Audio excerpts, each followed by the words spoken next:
بعد قرار منعها من الغناء والتمثيل في مصر، ردت الفنانة اللبنانية هيفاء وهبي بآية قرآنية عبر حسابها على إنستغرام.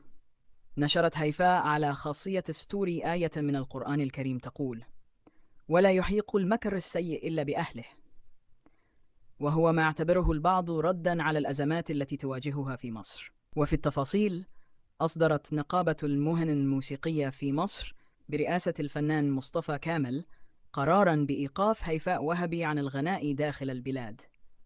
النقابة استدعتها للمثول أمام الشؤون القانونية للنقابة يوم الأحد المقبل للتحقيق في بعض المخالفات أو الشكاوي المتعلقة بها.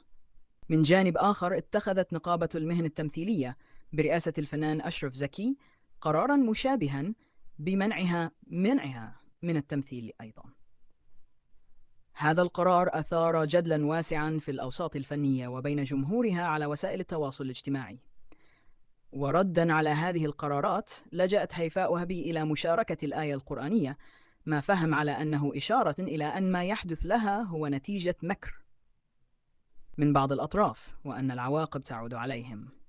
هذه الأحداث تأتي في سياق خلافات يتم الكشف عن تفاصيلها بالكامل حتى الآن، لكنها بلا شك وضعت الفنانة اللبنانية في موقف صعب وسط توقعات بمتابعة جماهيرية كبيرة لجلسة التحقيق وما سيتبعها من تطورات.